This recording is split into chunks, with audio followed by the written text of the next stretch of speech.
Olá pessoal, tudo bem com vocês? Estamos de volta para continuarmos o nosso assunto no livro de Apocalipse. Você que está me acompanhando desde segunda-feira, quando nós começamos as nossas lives, seja bem-vindo aqui no nosso pequeno espaço aqui de reflexão bíblica. Hoje a gente vai vamos terminar as cartas de Apocalipse, né? As cartas que foram dirigidas à igreja, às 7 igrejas da Ásia. Nós falamos 5 cartas e ficou mais 2 para falar. Minha irmã já entrou aí, vou assinar aqui. Nós falamos sobre 5 cartas. Vamos fazer aqui uma retrospectiva, né? Nós falamos aqui na carta, primeira carta foi a carta a Éfeso, a primeira carta. A segunda carta foi a igreja de Esmirna. A terceira carta nós falamos sobre a igreja de Pérgamo, foi a terceira carta. A quarta nós falamos a igreja de Tiatira e a quinta nós falamos sobre a igreja de Sardes. Não deu tempo para terminar, que é muita coisa. Hoje a gente vai falar sobre as 2 cartas finais, Filadélfia e Laodiceia. Mas antes da gente comentar sobre essas 2 cartas, né, para a gente finalizar o nosso assunto, eu vou colocar aqui, né, para a gente iniciar a conversa, alguns motivos para você ler e aprender sobre o livro de Apocalipse. Vou colocar aqui algumas reflexões sobre como é importante a gente saber e aprender o livro de Apocalipse. Coisas que a gente não conhece, geralmente a gente tem dúvida, é onde geralmente nós somos apanhados, né, em alguma questão. Então é bom a gente ter um conhecimento de toda a Bíblia. A gente não pode deixar o Apocalipse de fora da Bíblia. Então, por isso é importante a gente estudar esse livro. Mas eu vou dar aqui alguns motivos para você estudar e ler e aprender sobre o livro de Apocalipse. Apocalipse é um livro centrado na pessoa de Jesus Cristo. Então, é muito importante você conhecer esse livro. É o livro da revelação de Jesus, da sua glória, da sua majestade, do seu triunfo, e não é somente um livro de eventos futuros. Eu já expliquei isso aqui logo na primeira live. Quem pega o livro de Apocalipse para ficar sendo profeta do caos, para dizer que está acontecendo isso ou aquilo, né, perde o verdadeiro sentido do livro de Apocalipse. É um livro aberto. João recebeu a ordem para não selar o livro. A irmã Alcione também entrou aí, a parte Senhor, irmã Alcione. Então, o próprio Deus orienta João: não seles esse livro, quer dizer, não deixa ele fechado, ele precisa estar aberto. As pessoas precisam ter conhecimento desse livro. Então, a importância da gente estudar esse livro. É um livro profético, né? E essa profecia, a profecia maior que a gente tem aqui dentro do livro é a vitória de Cristo e da igreja. Então, esse livro é super importante para a gente aprender. É um livro com uma bênção completa. A gente já falou sobre o número 7, que aparece 54 vezes no livro de Apocalipse. O número 7, que é o número da perfeição e da completude. Nós temos no livro de Apocalipse 7 bem-aventuranças. Então, olha só que coisa legal da gente aprender, né? Vanessa Couto também entrou aí. É um livro super relevante, é um livro super atual, é um livro que dá um esclarecimento muito grande para nós que somos a igreja. Esse livro foi escrito para a igreja. Então é muito importante a gente ter um conhecimento desse livro. É um livro majestoso. Apocalipse é o livro do trono. A palavra trono, para você ter uma ideia, aparece 46 vezes no livro de Apocalipse. A palavra trono. Então é um livro majestoso. É um livro universal. O que quer dizer isso? Todas as pessoas podem ter acesso ao livro. Vanessa tá dando tchauzinho aí. Oi, Vanessa, que bom ter você por aqui. Quando João vê as pessoas, né, nessa visão que ele tem, ele vê lá raça, povos, línguas, tribos e nações. Então é um livro que não é só para um grupo de pessoas, é um livro universal que atende todas as demandas de todas as pessoas que existem no planeta Terra. Todas as nações, todos os povos fazem parte do programa de Deus. Então é muito importante você conhecer o livro de Apocalipse. E o livro de Apocalipse é um livro apoteótico. Apocalipse, gente, é o clímax da Bíblia. Você imagine você ler um livro, você pegar qualquer livro, você começar a ler a história e você não conseguir saber o que vai acontecer no final. Como seria frustrante você pegar um livro, ler toda a história e no final da história ter, umas 10 páginas arrancadas e você não conseguir saber o que vai acontecer no final. Não seria frustrante? Então, é isso que acontece quando a gente lê a Bíblia, quando a gente conhece a palavra e a gente não conhece o livro de Apocalipse. A gente perde muita coisa porque Apocalipse é o clímax da Bíblia.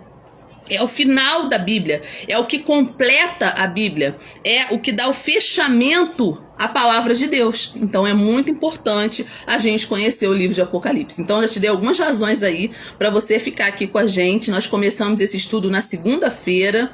Se você não conseguiu participar na segunda, ficou gravado o vídeo da segunda, não ficou com uma qualidade muito boa, mas dá para assistir, tá? Nós gravamos na terça-feira também capítulo 2 e capítulo 3, que fala sobre as cartas do Apocalipse.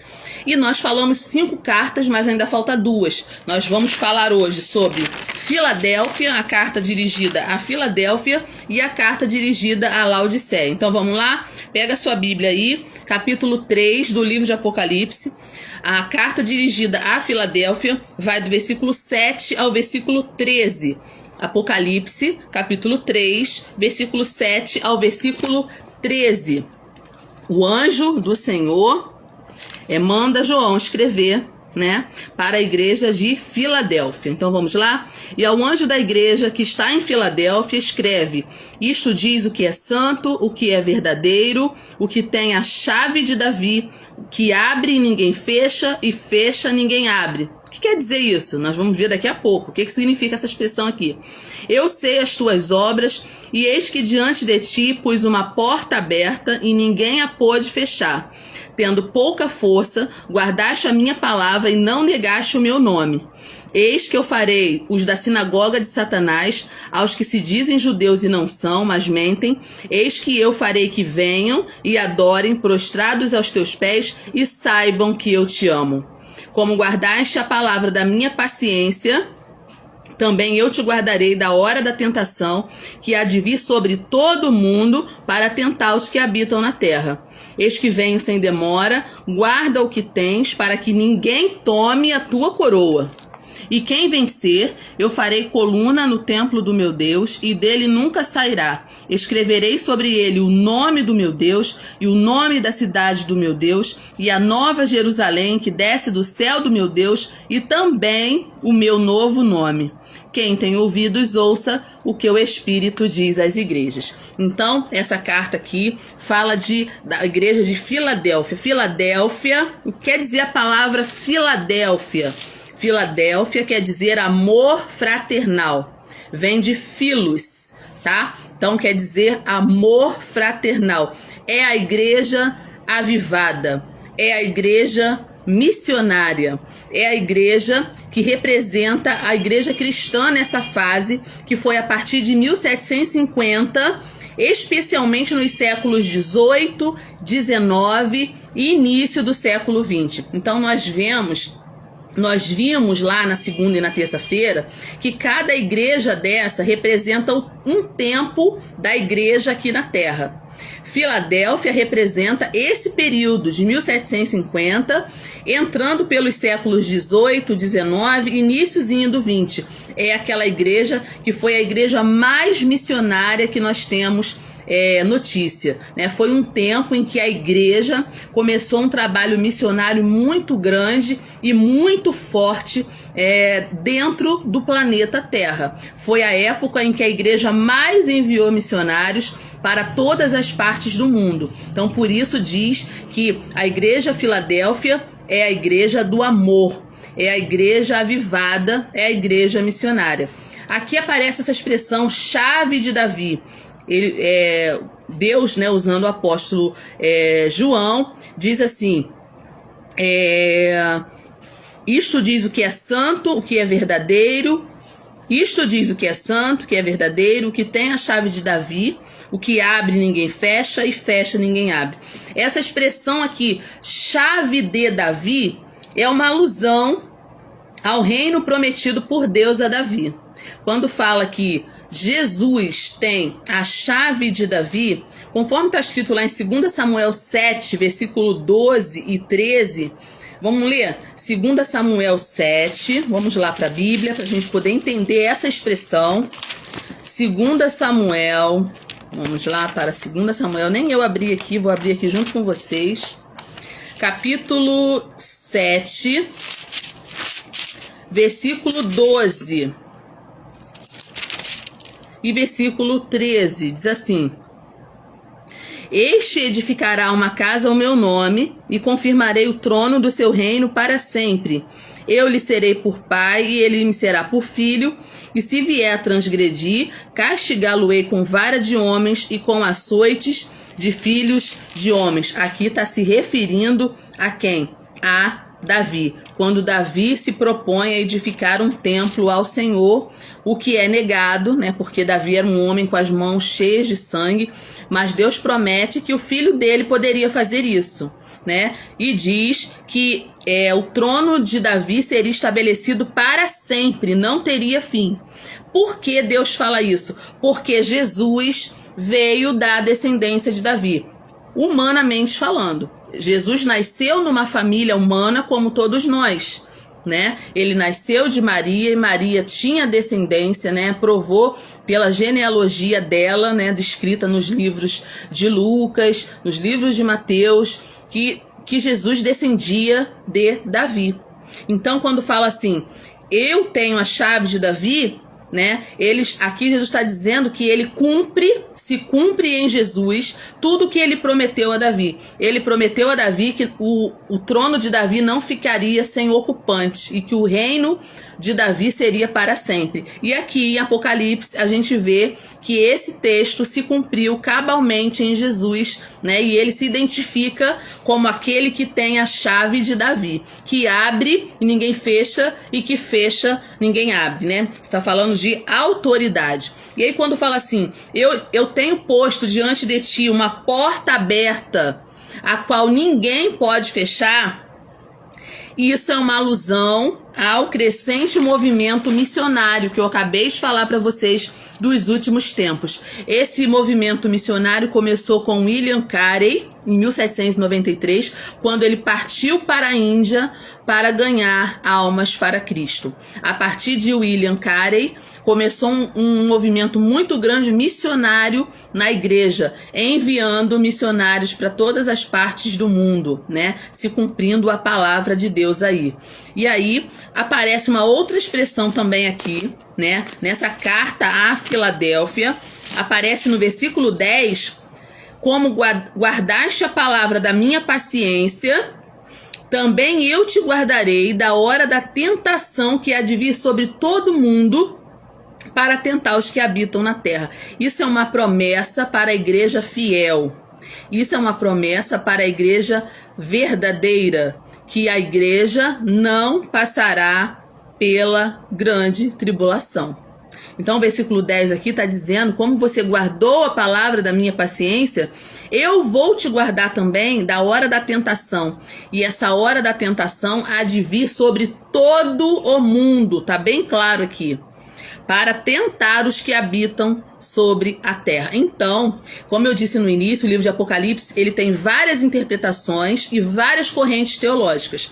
Se eu fosse ficar falando sobre cada corrente, cada interpretação, a gente não sairia daqui. Esse não é o meu intuito. Se você quiser saber mais, você vai ter que aprender, ler livros, entrar no seminário, né? Mas eu também não posso deixar de falar um pouco para as pessoas que têm um pouco de conhecimento sobre o livro, aquelas pessoas que não têm nenhum conhecimento, que querem algum conhecimento.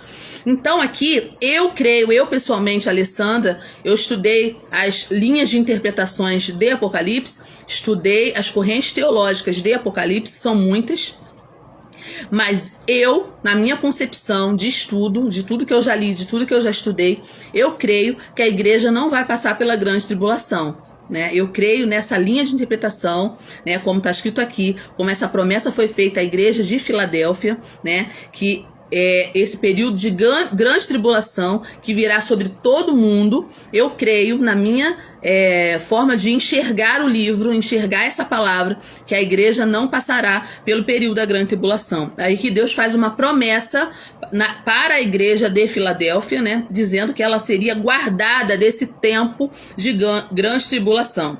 E o versículo 11 fala assim: eis que venho sem demora, guarda o que tens para que ninguém tome a sua coroa.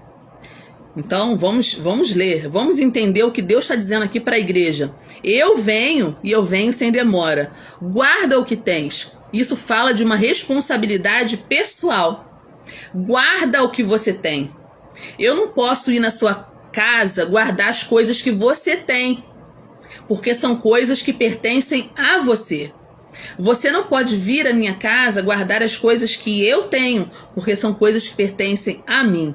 Deus está dizendo a essa igreja: você precisa ser responsável por aquilo que eu te dei, por aquilo que eu depositei na sua vida, por aquilo que eu conquistei para você. Você precisa ser responsável. Então, guarda o que você tem, para que ninguém tome a tua coroa. Ora, se Deus está dizendo para a gente guardar para que ninguém tome, então existe a possibilidade de alguém tomar, né? Isso aqui é básico numa interpretação que a gente faz aqui desse versículo. Então, que Deus quer dizer aqui? Todos os cristãos têm diferentes habilidades, diferentes dons, diferentes experiências e têm diferentes graus de maturidade. Deus não espera que a gente seja igual, que a gente seja todos iguais, pensando da mesma forma, da mesma maneira, né? Tem a mesma forma de ser, de agir, mas o que Deus realmente espera é que a gente guarde aquilo que nós temos e que a gente persevere no uso dos nossos recursos a favor da sua obra. Então, eu vou dar um exemplo aqui para vocês. Eu tenho algum conhecimento, porque eu gosto muito de ler a Bíblia. Gosto muito de me debruçar sobre o texto bíblico, de ler. Como eu estou usando isso que Deus depositou na minha vida? Eu estou usando da forma que eu posso, né? Quando eu tenho oportunidade de falar, de ensinar, de falar de Jesus para as pessoas que eu conheço, né? Falar da minha fé, daquilo que Deus fez na minha vida. E até o que eu estou fazendo aqui agora, né? Nessa rede social, né? Falando, explicando um pouquinho daquilo que Deus depositou na minha vida. Então, cada um recebeu de Deus um dom, um talento, uma habilidade. E a pergunta é: o que você está fazendo em favor da obra com o recurso que Deus te deu? É exatamente isso que Deus está falando aqui para a igreja de Filadélfia. Os crentes da Filadélfia, eles foram elogiados pelo seu esforço, né? Por quê? Ai, meu Deus, rapidinho. Tem alguma coisa voando aqui. Espera um pouquinho. Pega um negócio aí de espremer, que eu acho que tem alguma coisa voando aqui. Alguma coisa me assustou aqui, gente. Alguma coisa voando aqui atrás. Mas vamos continuar aqui. E aí, os crentes da Filadélfia, eles foram elogiados pelo seu esforço em obedecer e encorajados a se apegar naquela pequena força que eles tinham. Vocês têm uma pequena força, mas vocês guardaram aquilo que eu dei para vocês. Então, Deus faz um encorajamento aqui para a igreja de Filadélfia. Ao que vencer, eu vou fazer coluna no meu templo, no templo do meu Deus, e essa pessoa nunca sairá, essa igreja nunca sairá. Então, vamos usar o que nós temos para viver para Cristo, né? E aí, Deus, como elogiou a igreja de Filadélfia, também vai nos elogiar nesse sentido. Então, a igreja de Filadélfia passa esse ensinamento pra gente. Espero que esse bichinho aqui tá pulando aqui, deve ter, é um grilo, eu acho. Espero que tenha ido embora. A sétima carta que a gente vai falar é a igreja de Laodiceia. né? A igreja bem comentada, mesmo aqueles que nunca leram o livro de Apocalipse, sabe da fama dessa igreja de Laodiceia. Laodiceia era a igreja mais rica das 7 cidades conhecidas por seu sistema bancário. Laodiceia tinha uma manufatura de lã muito boa, importante. Tinha uma escola de medicina que produzia unguento para os olhos. Então, Laodiceia estava localizada num lugar muito bom, muito importante. Mas a cidade tinha um problema. E aí você vai entender por que Deus fala com Laodiceia. Vocês lembram que Deus trata Laodiceia como uma igreja morna, né? A gente vai ler aqui. O que eu vou falar para você aqui, vamos ler lá essa característica da igreja de Laodiceia, e aí eu vou explicar para vocês de onde saiu essa expressão de igreja morna, tá bom? E ao anjo da igreja que está em Laodiceia escreve: isto diz o Amém, a testemunha fiel e verdadeira, o princípio da criação de Deus. Eu sei as tuas obras, que nem és frio nem quente. Tomara fosses frio ou quente. Assim, porque és morno e não és frio nem quente, vomitar-te-ei da minha boca. Expressão forte essa, mas foi o próprio Jesus, usando o apóstolo João, que falou isso, tá? Como dizes, rico estou enriquecido, de nada tenho falta, e não sabes que és um desgraçado, miserável, pobre, cego e nu. Então, olha só que diferença, que antítese. Olha que antítese. A igreja que era mais rica, que estava no lugar mais rico, a igreja que tinha sistema bancário, manufatura de lã, escola de medicina, mas era a igreja considerada por Deus como uma igreja pobre, como uma igreja miserável. Aí, de onde vem essa expressão igreja morna? Eu vou explicar para você agora. Ela tinha tudo isso, mas ela tinha um problema com abastecimento de água. Talvez você nunca tenha ouvido isso. Vou te explicar agora de onde vem essa expressão. Tomara que você fosse fria ou quente, mas você é morna. De onde saiu isso, essa expressão? Essa cidade, né, essa igreja localizada ali, ela tinha esse problema de abastecimento de água. E uma certa vez, em certo tempo, eles construíram um aqueduto para transportar a água até a cidade, a partir de nascentes de água quente. Então, tinha nascentes longe de águas quentes, águas termais quentes. O que eles fizeram? Eles fizeram um arqueduto, né, que foi um sistema para trazer essa água até a cidade, né? Mas quando a água chegava na cidade, a água não estava mais quente. Então a água não estava agradavelmente fresca, como deveria estar, e também não estava quente, porque até ela sair de lá, né, das nascentes, e chegar até a cidade, ela já chegava morna. E aí, o apóstolo João faz um paralelo aí, quando escreve a igreja de Laodiceia. A igreja ali havia se tornado uma comunidade morna, assim como a água que abastecia e servia aquela cidade. Então, a água morna, né, é uma bebida muito desagradável. A água morna é uma bebida muito desagradável. Então, a igreja de Laodiceia havia se transformado em uma comunidade tíbia, portanto insípida, portanto repugnante. Seus crentes não adotavam uma posição definida. Por isso essa igreja, ela foi muito repreendida pelo Senhor. É aquele pessoal que fica em cima do muro. Você já viu? Você conhece pessoas assim? Elas não são crentes, mas também não são incrédulas. Elas creem em Deus, mas, sabe, gosta de coisas do mundo, não estão totalmente libertas. Ela não tem uma posição definida, né? Ela não se identifica como uma cristã. Ela tem vergonha de dizer que é crente no local de trabalho, ou numa faculdade, ou numa escola, né? A questão da indiferença, né? Isso chamou muito a atenção de Deus de uma maneira negativa. Essa indiferença de Laodiceia levava à ociosidade, levava à preguiça. Então, ao negligenciar o serviço a Cristo, essa igreja havia se tornado rígida, havia se tornado presunçosa, na realidade, essa igreja estava se autodestruindo.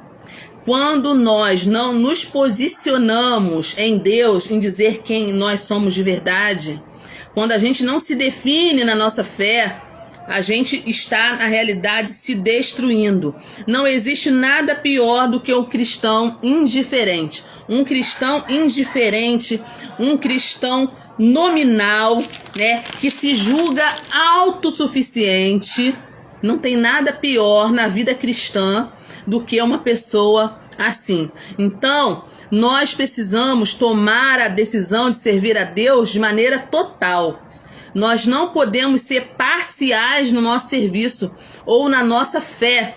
Então, Deus precisa incendiar o nosso coração a fim da gente tomar uma posição. Porque o próprio Deus aqui, alertando, advertindo a igreja de Laodiceia, diz: ora, você não é quente e você não é fria, você não se define, eu vou te vomitar da minha boca. O próprio Jesus fala isso aqui para a igreja de Laodiceia. Então, é uma carta forte, né, essa igreja de Laodiceia. E aí Deus dá um conselho através de João. Eu aconselho vocês que vocês comprem de mim ouro provado no fogo para que vocês enriqueçam. Vocês acham que são ricos, que são suficientes, autossuficientes? Vocês são pobres, vocês são cegos, vocês são nus. Então, olha como é que Jesus conhece o estado da sua igreja. Eu aconselho a vocês que vocês usem vestes brancas, comprem vestes brancas, para que a vergonha de vocês não apareça, para que a nudez de vocês não apareça. Eu oriento vocês que vocês unjam os olhos com colírio para que vocês vejam. Olha só que incoerência. Uma cidade que tinha uma escola de medicina, né? A igreja tinha acesso a colírio que curava os olhos. Aquela escola de medicina fornecia colírio para os olhos, para uma doença nos olhos. E aquela igreja considerada cega. Então, o próprio Deus, usando aqui o apóstolo João, diz: eu repreendo e castigo a todos quanto eu amo. Sê zeloso, pois, e arrepende-te. Então aqui cai também essa questão que muita gente diz que Deus não castiga. Que Deus é esse que castiga? Olha que está dizendo aqui. Então a gente precisa arrancar essa página da Bíblia. Está aqui bem claro. Eu repreendo e castigo a quem eu amo. Porque Deus é o nosso Pai, e Ele tem todo o direito de nos repreender e de nos castigar. E Ele diz: sê zeloso e arrepende-te, porque eis que estou à porta e bato. Olha que ponto que chegou essa igreja. Lembre-se que essas cartas foram dirigidas a igrejas. Não foram dirigidas às pessoas que não conheciam Cristo. Foram dirigidas a pessoas que conheciam a Deus. E olha o que Jesus está dizendo: eu estou à porta e bato. Jesus não estava nem habitando dentro deles. Jesus estava do lado de fora dessa igreja. Jesus não estava do lado de dentro dessa igreja. Jesus estava do lado de fora e diz: eis que estou à porta e bato. Se alguém ouvir a minha voz e abrir a porta, entrarei em sua casa, com ele cearei e ele comigo. Então, essa é uma reflexão para nós hoje. Será que Jesus está realmente habitando na minha vida ou ele está do lado de fora, batendo, querendo entrar? Porque o nosso Jesus, ele é educado. O nosso Jesus, ele nos dá liberdade para que a gente escolha o nosso caminho. Está bem claro aqui nesse texto. A igreja é dele. A igreja pertence a Jesus. Mas Jesus está do lado de fora da igreja de Laodiceia. Ele não está dentro da igreja. Ele está do lado de fora pedindo para entrar. Batendo na porta para que alguém entre. Então, fica uma reflexão para nós. Agora que nós já temos um pleno conhecimento de todas as cartas Nós vimos todas as cartas: Tiatira, Sardes, Pérgamo, Esmirna, Éfeso, Laodiceia, Filadélfia. Vimos todas as cartas, né, nesses vídeos que a gente já fez. Hoje, completando essas duas, eu faço essa pergunta para você: qual dessas cartas fala mais diretamente ao seu coração? Qual dessas cartas tem mais peso em relação à nossa situação espiritual nesse exato momento? Como está a minha vida em relação a essas cartas? Qual carta que você se identifica mais? Fica uma reflexão para você hoje. Qual é a carta que você mais se identificou hoje, sabendo de todas as cartas que a gente aprendeu já hoje? O que a gente observa aqui nessas cartas, nessas 7 cartas que a gente falou no vídeo de ontem e no vídeo de hoje, capítulo 2 e capítulo 3. Vamos a algumas considerações sobre essas cartas aqui. Presta atenção nisso. Antes de ver Cristo, presta atenção, antes de João ver a Cristo, nessa visão, nessa revelação, João viu os 7 candeeiros, a plenitude da igreja na terra, e só depois ele viu o Cristo glorificado na igreja. Eu vou ler isso de novo para que você possa entender o que eu vou falar agora. Revelação de Jesus Cristo, né? Eu vou pular essa parte aqui, aí eu vou lá onde ele já está falando sobre a igreja. Olha só, vamos lá. Virei-me para ver o que falava comigo. Isso aqui é capítulo 1, versículo 12. E virando-me, o que João viu primeiro? 7 castiçais de ouro. No meio dos 7 castiçais, ele viu um semelhante ao Filho do Homem. Então, quem ele vê primeiro? O Filho do Homem ou o castiçal? Ele vê os castiçais primeiro. Os 7 castiçais representam a igreja. João vê primeiro os 7 castiçais. E no meio dos 7 castiçais, ele vê um semelhante ao Filho do Homem. Jesus Cristo está no meio da sua igreja. Ninguém verá o Cristo da glória fora da igreja. É a primeira reflexão que a gente tem aqui nessas cartas. Ninguém verá o Cristo da glória fora da igreja. Suzane entrou aí também. Paz do Senhor, Suzane. Então, a salvação é por meio de Jesus. Mas ninguém poderá ser salvo sem fazer parte da igreja de Cristo, que é a noiva do Cordeiro. Presta bem atenção no que eu estou dizendo. Eu não estou dizendo de denominações. Não estou dizendo de denominações. Batista, Assembleia, Metodista, Quadrangular. Eu não estou dizendo isso. Eu estou dizendo para você que quando João é levado àquela ilha e Deus mostra para ele a revelação do Apocalipse, a primeira coisa que João vê é os 7 candeeiros. São os 7 castiçais. E no meio dos 7 castiçais, um semelhante ao Filho do Homem. Isso quer dizer que Cristo anda no meio da sua igreja. Cristo está no meio da sua igreja. Mas ninguém poderá ser salvo sem fazer parte da igreja, que é a noiva de Cristo. Eu não estou dizendo de denominações, eu estou dizendo da igreja sem nome. A igreja que vai morar no céu. A igreja espalhada nos 4 cantos da terra.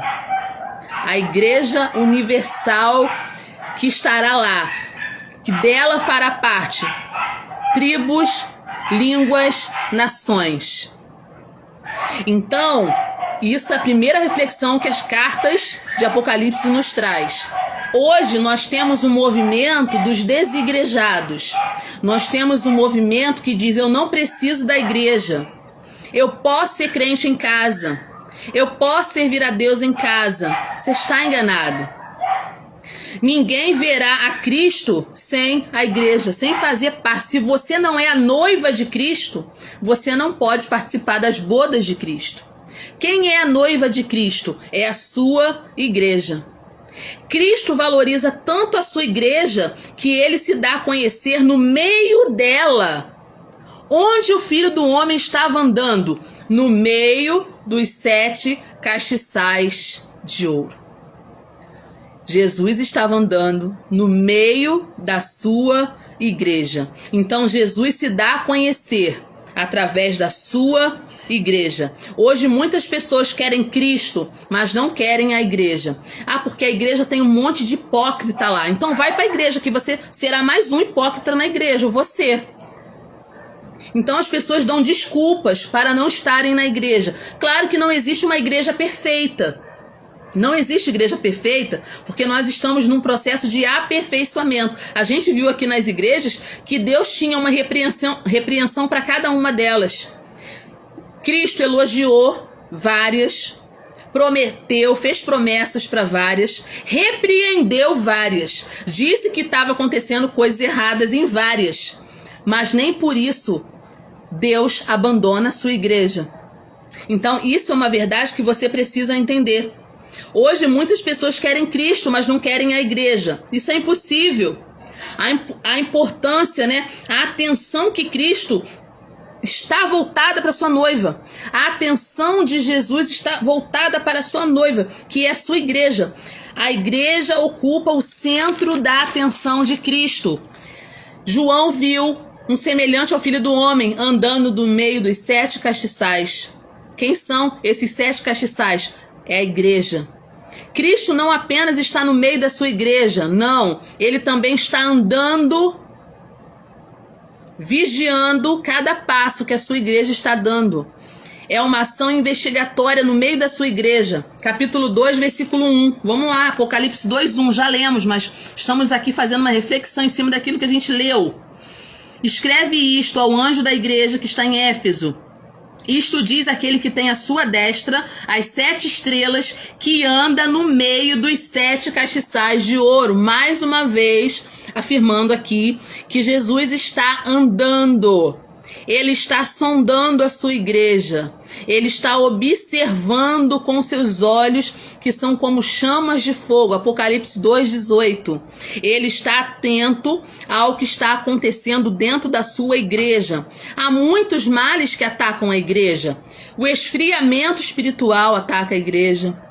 Existem igrejas que estão frias espiritualmente? Existem. Existem perseguições contra a igreja. Hoje nós estamos vendo muitos, milhares de cristãos estão sendo mortos todos os dias. Acompanha isso, gente. Acompanha isso nas redes sociais. Muitas pessoas, eles entram em escolas cristãs e matam crianças, professores. Eles entram em casas que sabem que as pessoas são cristãs. Se liga que tem muita gente morrendo por amor ao evangelho, por amor a Cristo. Então, existe perseguição contra a sua igreja. Existem heresias dentro da igreja? Existem muitas.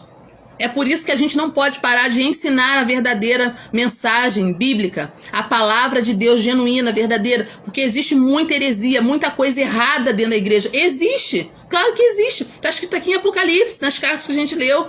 Existe imoralidade dentro da igreja? Claro que existe. Aqui está escrito, a gente viu aqui na igreja que tinha uma igreja aqui que tolerava Jezabel, a prostituta, a imoral. Tolerava Jezabel dentro da igreja. A gente viu nessas cartas. A gente está estudando desde segunda-feira sobre isso. Então, existe imoralidade dentro da igreja? Existe. Existe apatia dentro da igreja? Existe. Mas Cristo apresenta para cada igreja um remédio para o seu mal. Você observou isso? Que cada carta, e eu falei isso aqui logo na primeira live, né? Eu falei isso aqui logo na primeira live. Deixa eu lembrar aqui vocês, né? Cada carta dessas, para Sardes, Tiatira, Pérgamo, Filadélfia, Laodiceia, cada carta tem um atributo de Cristo, um elogio para a igreja, o estado espiritual da igreja, uma advertência para a igreja, uma censura para a igreja, uma sentença para a igreja e uma promessa para aqueles que vencerem. Então, você acha que Jesus não está vendo o que está acontecendo com a sua igreja? Claro que ele está vendo. Mas enquanto nós estamos aqui na terra, nós temos a oportunidade de acertar. a oportunidade de fazer a coisa certa, né?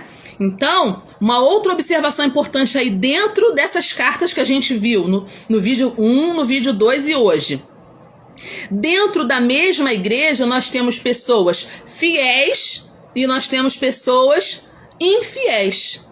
Isso também é uma realidade. Dentro de todas as igrejas que nós vimos, tinham pessoas fiéis e tinham pessoas infiéis.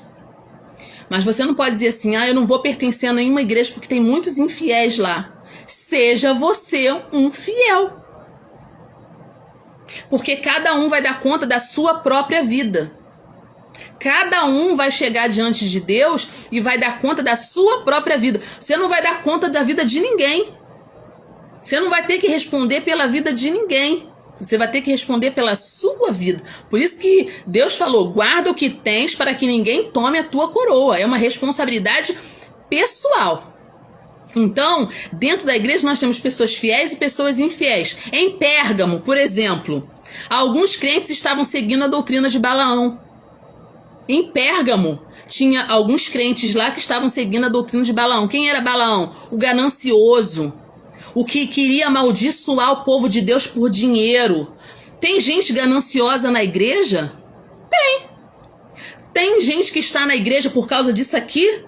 De dinheiro? Tem. Você acha que Deus não está vendo isso? Que Deus não está contemplando isso? Ele está vendo, está contemplando. Jesus anda no meio dos 7 castiçais. Ele sonda os corações. Os seus olhos são como chamas de fogo. Mas que não seja eu, o crente, seguindo a doutrina de Balaão. Que não seja eu. Que eu possa olhar para a minha vida e ver se eu estou trilhando num caminho certo. Vamos dar um outro exemplo. Em Tiatira, tinha tolerância aos ensinos e práticas de uma profetisa imoral. Jezabel, né, foi dada como um símbolo de imoralidade ali dentro da igreja. Mas nem todos os crentes caíram nessa heresia perniciosa. Então sempre vai ter os fiéis nas igrejas e vai ter os infiéis também. A gente vai ter que conviver. O próprio Jesus falou assim, olha, o joio, ele cresce junto com o trigo. Eles crescem juntos. Numa certa plantação, o joio estava ali no meio e os funcionários daquela plantação foram falar com o patrão, quer que a gente arranque o joio lá do meio, do trigo? O patrão falou, não, de jeito nenhum. Porque se você for arrancar o joio agora, você vai arrancar o trigo também. Não é agora que eu vou fazer essa separação. Vai ter essa separação, mas não é agora. Então, gente, não tem nada escondido aos olhos de Deus. Deus está vendo tudo. Então, vamos lá. Em Sardes, embora a igreja estivesse vivendo de aparência, né? Sardes foi denunciada por Deus por estar vivendo de aparência. Havia umas poucas pessoas lá que não tinham se contaminado nas suas vestiduras. Então, sempre vai ter um povo fiel e um povo infiel. Mas isso não é desculpa para mim viver errada. Isso não é desculpa para mim fazer as coisas erradas. Em Éfeso havia fidelidade na doutrina. Eles eram ali fiéis na doutrina, mas tinha falta de amor na prática do cristianismo. Então não adianta ser fiel na doutrina e não amar. Não fazer nada. Porque não adianta você ter tudo e não ter o amor. Está lá em 1 Coríntios 13. Então é uma realidade também. Em Esmirna, em Filadélfia, né? Em Esmirna, em Filadélfia, que foram igrejas fiéis a Cristo, haviam também lá nessa igreja, mesmo nessas duas igrejas que foram consideradas fiéis, que foi Filadélfia e Esmirna, lá tinha os que eram da sinagoga de Satanás. Nós vimos isso ontem. Olha que expressão forte. Será que é possível ter uma sinagoga de Satanás dentro de uma igreja? É possível, tanto é possível que está escrito aqui nas cartas que a gente leu. Então, gente, presta bem atenção. Tudo que está no livro de Apocalipse é para o nosso ensinamento. Não adianta você ler o livro de Apocalipse querendo saber dos eventos catastróficos, o que vai acontecer, ficar tentando decifrar número. A gente vai chegar lá, né, no número 666, a gente vai chegar lá, fica calmo. Mas o mais importante desse livro não é ficar decifrando número. O mais importante do livro de Apocalipse é trazer uma reflexão para a nossa vida, para saber como nós estamos diante de Deus. A igreja nem sempre é aquilo que aparenta ser. Quando Jesus examina a igreja, nem sempre a igreja é aquilo que aparenta ser. Jesus conhece a sua igreja de uma forma profunda. Jesus conhece as obras da igreja. Jesus conhece onde a igreja está. Jesus conhece o que a igreja está enfrentando. A igreja, por exemplo, de Éfeso, ela é ortodoxa, ela é trabalhadora, ela era fiel nas provas, mas perdeu a sua capacidade de amar Jesus. Olha que coisa séria. Era uma igreja toda certinha, fazia tudo direitinho, era uma igreja trabalhadora, mas ela perdeu a capacidade de amar a Jesus. Vou dar um exemplo. É como se fosse uma esposa que não trai o marido, mas também não dá amor para ele. Era assim que era a igreja de Éfeso. Como fosse uma esposa que nunca traiu o marido. Sempre ali certinha, mas também não dava amor ao marido. Ela não tinha mais amor por Deus, por Cristo. Então, Jesus sonda a igreja. Jesus sonda a igreja. A igreja de Esmirna é pobre aos olhos do homem. A igreja mais pobre aos olhos dos homens. Mas Cristo diz que ela é rica aos seus olhos. É a igreja rica. A mais pobre materialmente falando. Mas diante de Deus era a mais rica. Então, olha só quantas coisas a gente aprende aí nessas cartas, né? A igreja de Pérgamo tem tanto comprometimento com Deus a ponto de alguns crentes de Pérgamo preferir morrer em vez de negar a Cristo. Mas também tem gente lá nessa igreja que cai na sedução do pecado. Então, olha só, Jesus conhece todas as igrejas. A igreja de Sardes, que está lá no capítulo 3, né, que a gente estudou ontem, é a igreja que tem nome de que vive, mas está morta. Lê aí, Apocalipse 3:1. Vocês têm nome de que vivem, mas vocês estão mortas. E tem gente que está no CTI espiritual. Gente, vamos ler isso aqui? Apocalipse 3:2. Vamos lá? Apocalipse 3:2. Olha o que está dizendo aí. Eu sei as tuas obras, que tens nome de que vives, mas está morto. Tinha crente aqui, nessa igreja de Sardes, que estavam no CTI espiritual. Precisavam entrar no CTI espiritual, porque já estavam lá. Estavam doentes, estavam quase mortos. A igreja de Filadélfia é fraca diante dos olhos humanos, mas é poderosa aos olhos de Cristo. Então, olha só, como Jesus conhece cada aspecto de todas as igrejas. A igreja de Laodiceia considerava-se rica, considerava-se abastada, mas aos olhos de Cristo era uma igreja pobre e uma igreja miserável. Então, olha só, Cristo anda no meio da sua igreja e ele oferece uma oportunidade de você se arrepender.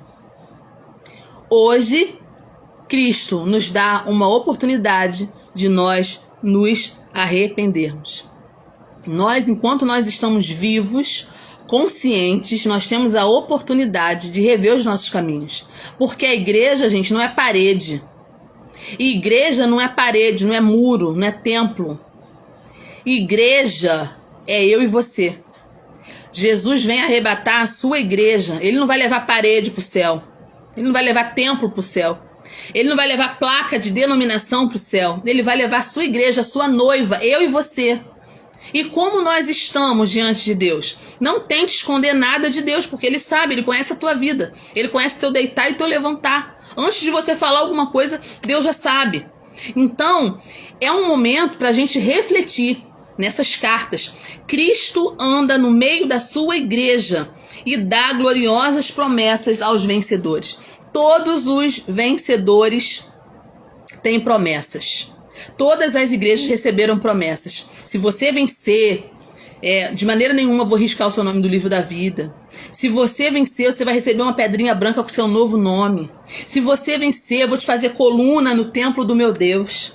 Se você vencer, você vai comer da árvore da vida. Todas as igrejas receberam uma promessa. Aqueles que vencerem. Se você é um cristão, se você já depositou a sua vida né, já deu a sua vida para Deus, você é um cristão, você é um vencedor, você está no grupo do vencedor. Agora nós precisamos fazer força para a gente andar corretamente, fazendo o que é certo. E uma última reflexão sobre todas essas igrejas. Para todas as igrejas há um refrão que ecoa em todas elas. Quem tem ouvidos, ouça o que o Espírito diz às igrejas. Quem tem ouvidos, ouça o que o Espírito diz às igrejas. Todas elas receberam essa palavra. Então a gente não pode estudar o livro de Apocalipse ou qualquer outro livro da Bíblia só para aumentar o nosso conhecimento. A gente não pode estudar o livro de Apocalipse ou qualquer outro livro da Bíblia só para aguçar a nossa curiosidade teológica.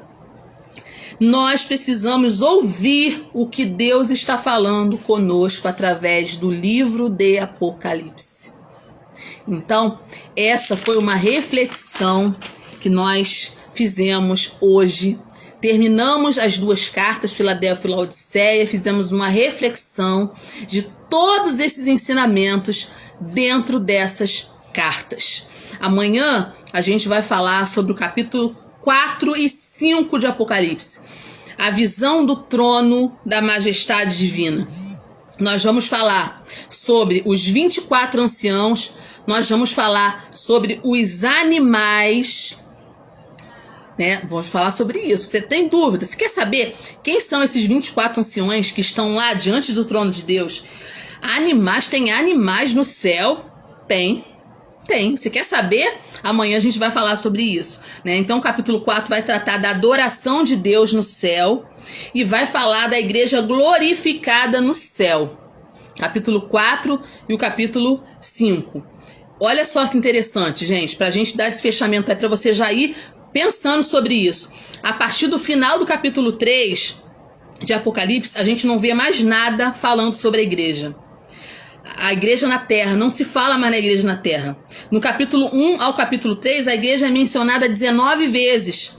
Mas no capítulo 4 até o capítulo 21 de Apocalipse, não é mencionada nenhuma vez a igreja. A igreja só vai aparecer lá no capítulo 22, versículo 16. Por isso eu afirmo para vocês, diante de tudo que eu já li, tudo que eu já estudei, que a igreja não vai passar pelo período da grande tribulação que há de vir sobre toda a terra. Nós estaremos livres desse período de grande tribulação.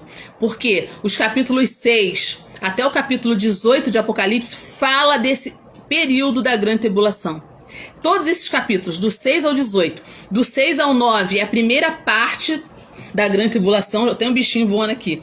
E o capítulo 11 a 18 é a segunda parte do livro da grande tribulação. Então a gente vai estudar isso aqui amanhã. Amanhã nós vamos falar sobre o capítulo 4 e o capítulo 5. E eu conto com vocês. Quero agradecer a Deus pelas pessoas que estão conosco. A Vanessa falou assim, é barata. Eu acho que é, Vanessa. Eu acho que é, por isso eu tô com medo. Que é um bichinho nojento, né, barata? E eu tô preocupada aqui que ela tá voando pra lá e pra cá. Não sei se é um grilo ou uma barata. Mas estamos terminando aqui, conseguimos, né? Faz parte, né? Isso faz parte. As coisas acontecem, mas a gente não pode parar. Se a gente ver, se a gente for pensar, tem que estar tudo perfeito, a gente nunca faz nada. Então a gente precisa ter um propósito. Às vezes as coisas acontecem para tirar a gente do propósito, mas eu não vou cair nessa, né? Conseguimos falar aqui e amanhã a gente vai falar sobre o capítulo 4 e o capítulo 5 de Apocalipse. Não perca amanhã, tá? Não perca. Fica aqui com a gente, manda o aviãozinho aqui, ó, aperta nesse aviãozinho, manda essa live para quem você acha que vai aproveitar, que vai aprender, tá bom? Se tiver alguma dúvida, assiste de novo. Se tiver alguma pergunta, manda para mim no direct que eu te respondo. Que Deus te abençoe, te dê uma noite abençoada e até amanhã, se Deus quiser. Obrigada, irmã Alcione, Vanessa, Aline, Suzane, todo mundo que tá aqui com a gente. Beijo no coração de vocês.